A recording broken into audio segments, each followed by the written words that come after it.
இப்போ இங்கேருந்து அங்கே மேலே ஜம்ப் பண்ணுவாங்க. இது போடும் ஆ ரோப் பண்ணி போடும். அந்த ரெண்டாவது டக் போட் போகிறதுல அந்த போட்லேருந்து டேரெக்டாக அப்படியே இது பண்ணுவானுங்க.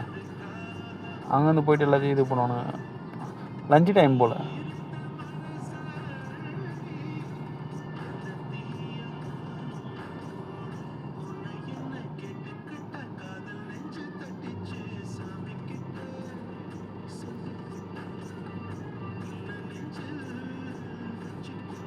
போயிட்டு இப்போ pilot copy immigration clearance copy கொடுக்கணும்.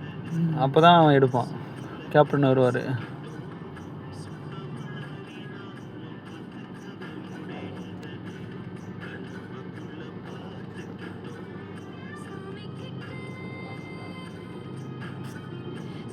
மாஸ்டர் வந்து இப்போ நம்மளுக்கு கொடுத்துட்டோன்னே அப்போ தான் இது பண்ணுவானுங்க. லாஸ்ட் டைம் எனக்கு இது மாதிரி தான் ஆயிடுச்சு. இமிக்ரேஷன் கிளியரன்ஸ் காப்பி கொடுக்கவே இல்லை.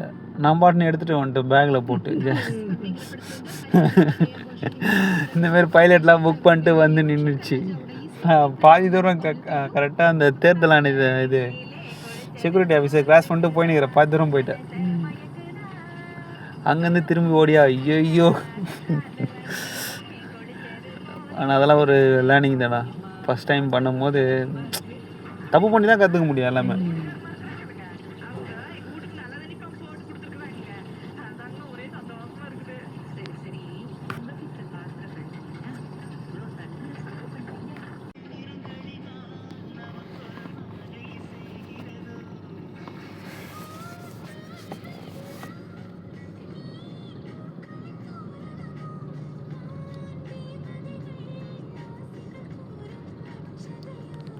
லஞ்சு டைம்ண்ணா இவனுங்களுக்கு பைலட்டு. அதனால தான் இவனுக்கு லேட் ஆகிட்டானுங்க. சாப்பிட்டு கொஞ்சம் ரெஸ்ட்டு எடுத்துகிட்டு பொறுமையாக வரணுங்க. இல்லைனா என் வசதியில் அப்பயே வந்து 10 இருக்கும். லோடிங் கம்ப்ளீட் பண்ணி 1 ஹவருக்கு மேலே ஆச்சுண்ணா. உங்கள் பர்சன் வெளியே போய்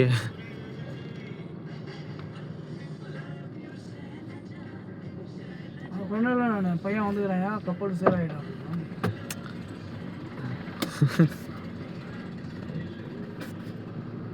அவன் கிளியரன்ஸ்லாம் கொடுத்து போய் 1 மணி நேரம் ஆகுது.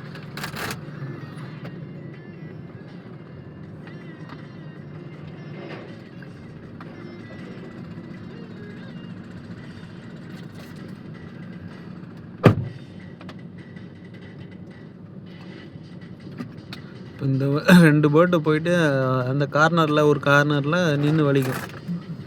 வலிச்சு நடுவில் விட்டு யூட்டர்ன் போட்டு திரும்ப கொண்டு போகணும். இந்த கார்னர் ஒன்று அந்த கார்னர் 2. ஆமாம். அதுக்குள்ளே கேப்டன்கிட்ட அந்த முதல் போட்காரன் எல்லாம் பேச்சு முடிச்சிருவான்.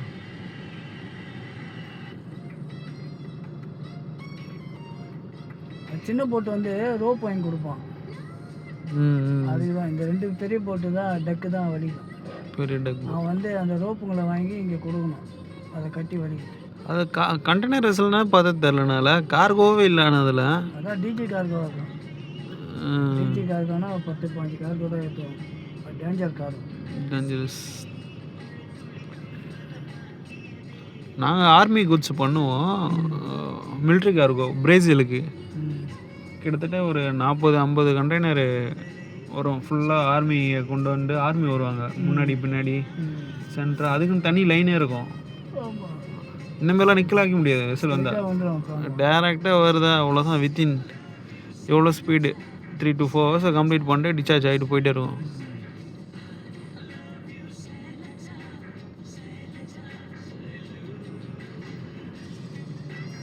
கொரோனாவில் அப்படி தான் ஏதோ ஒரு ஆர்மி கிட்டு ஒன்று கொடுத்து அனுப்பிச்சாங்க திருவனந்தபுரம் போகிறதுக்கு. அந்த ஆர்மி கிட்டு ஸ்டிக்கர் முன்னாடி ஒட்டியாச்சு வண்டியில். எந்த இடத்துலையும் மாடலில் போவான் ஸ்டிக்கர் பார்த்துட்டு. சேஃப்டியாக தான் அவனுங்க உந்த விட மிதப்பானுங்க. உள்ளே போக மாட்டாங்க. இது போட்டு போவாங்க. போட்டு ரொம்ப அலாயம். எப்படியும் அப்படியே ஆடும் காற்று.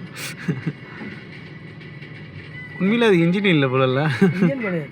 ஏன்னா இதுவும் அந்த இது காற்றுல தான் போகும். பரவாயில்ல. அவ்வளோ ஸ்பீடில் போதாண்ணா?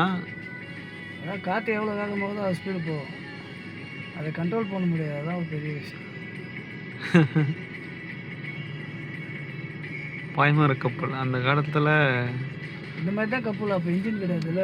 ராஜராஜ சோழலாம் எல்லாம் கடல் கடந்து போயிட்டு போர் பண்ணுவாங்க. இந்த மாதிரி தான் ஃபுல்லாக நிற்கணும்னா அந்த பாய் மரத்தெல்லாம் க்ளோஸ் பண்ணால் தான் அது காற்றுல. இன்ஜின் கிடையாது.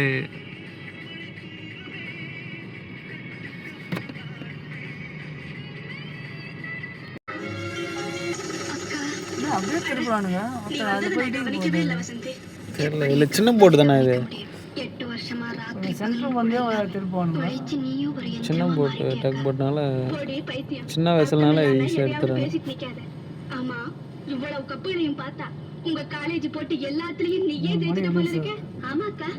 இப்போ போயிட்டு என் வயசுல எப்போ கூப்பிட்டு வர்றது? 4:30 மணி ஆகிடும். 3/4 மணி நேரம். அவ்வளோதான். நான் வயசுல பத் பண்ணி அதுக்கப்புறம் அது 1/2 மணி நேரம் ஆகிடும். கேங்வே மோடிலாம் போட்டு முடிச்சு கஸ்டம்ஸ் வர. போர்டிங் கஸ்டம்ஸ் போர்டிங் முடிய 6 மணிக்கு காரில் கொமாஸ். ஆமாம், 11 மணி 12 மணி முடியும். எவ்வளோ ஈஸியாக இதுவே என் வயசுலாம் அவ்வளோ பெருசு வரும்ண்ணா. இந்த பெருசுண்ணா லென்த்து. இந்த சீஸ் சாண்டி வயசில் அவ்வளோ ஸ்பீடு ஒரு ஷார்ட் கால்.